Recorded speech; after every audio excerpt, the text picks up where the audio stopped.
My name is Claudia Frey, and I am co-owner of Frey Family Farm in Ashford. And we purchased a turn-of-the-century dairy in 2014 that had been mostly abandoned. We're the third owners of the farm, and it has not been a dairy since the 1940s. And so another family purchased it in the 1960s and ran cattle on the farm. And then it has been hayed on and off since the 1990s and mostly just sat. And we purchased it in 2014 and are working to bring it back into agriculture again. We started with the 2-acre garden that I'm standing in, and we've added 4 hoop houses, and now we're at 3 acres for vegetable farming. And then we rotationally graze a herd of alpaca, sheep, llama, and cows on the remaining acres. So it's about 32 acres that we rotationally graze on. And we are certified organic. The whole farm is certified organic. And we follow regenerative practices on the farm so that we're reusing as much of. We compost here on the farm, and we reuse, take the manure and compost it so that we can use it in the gardens as well, and other practices that benefit the soil. We grow about 70 varieties of vegetables. A lot of them are just, so maybe like 5 or 6 varieties of lettuce, but just different varieties of vegetables. A lot of vegetables that you might not see in the store, or varieties you might not see in the store. And we have a community supported agriculture program, CSA, in which people pick up vegetables either once a week or once every other week for their family. And there's small sizes and large sizes. During the rest of the year, we have a microgreen CSA, 2 seasons of those. We grow microgreens in the greenhouse, which are really nutrient dense greens, and we grow 10 crops of those. And they're really nutrient dense. We eat those when we don't have other vegetables growing on the farm. And we take all of our vegetables to 2 markets as well. We go to Des Moines Waterfront Farmers Market and Capitol Hill Farmers Market in Seattle. My husband grew up farming in Montana.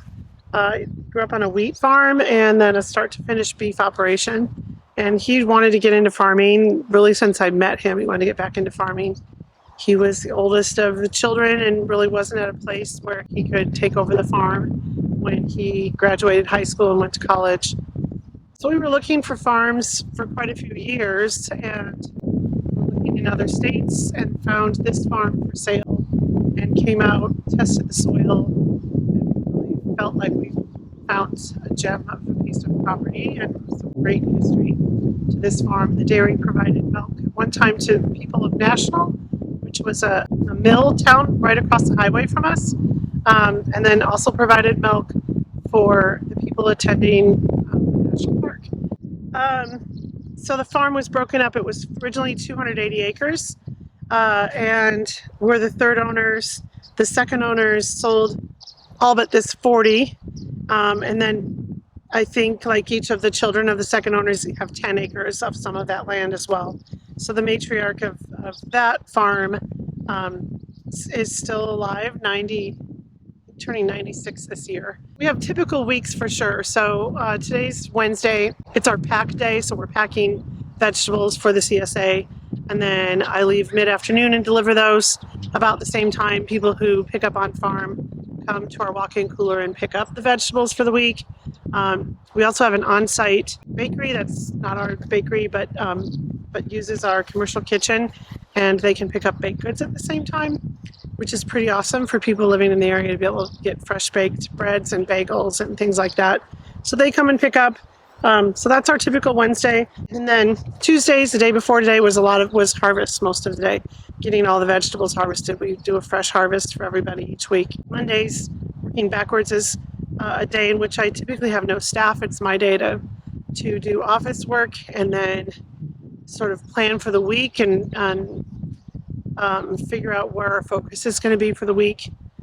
Then moving forward to Thursdays, sort of our project day on the farm. So tomorrow behind you, there's people pulling water lines out of grass that we had cut from last year's growing, and we're going to harrow that soil tonight, and then tomorrow we'll be working at getting water lines back down, the ground fertilized, and getting ready to plant. And then Fridays we harvest for market on Saturday and Sunday, and then also work on big projects. And like this Friday, our project in our tomato house over to my left, we have 730 tomatoes that we need to do supports all the way to the ceiling, bring supports to line all the way to the ceiling to support them as they grow.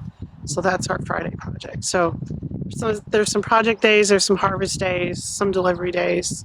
That's our typical week. My husband and I purchased the farm a little later in life compared to some people who are getting started in farming, which was a benefit in some ways because we were able to, sell a house we own to help us purchase the farm, whereas someone younger might not have that equity to do that. So that was a benefit.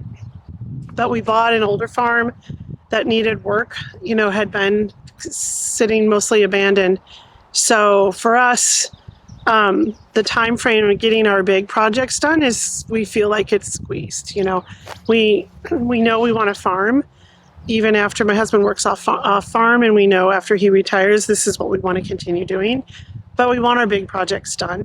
So every year we feel the pressure to get those big projects done, and it can sometimes be overwhelming and financially straining because we want to make sure we have them done before we can't do them anymore. We want to keep farming, but we don't want to be in our 70s and trying to repair a barn on a big basis. Like that barn needs some big repairs. So that's kind of our next big project we're looking at doing. So that's the struggle. And then living where we live, it's beautiful out here. We're really close to Mount Rainier. It's hard for our staff to find housing. So finding affordable housing, for people who are looking to rent when it's mostly Airbnb. And I can't blame everyone for doing Airbnb, but it's also just makes it hard for staff and finding staff that can somehow live close enough to where it's feasible to work here on the farm.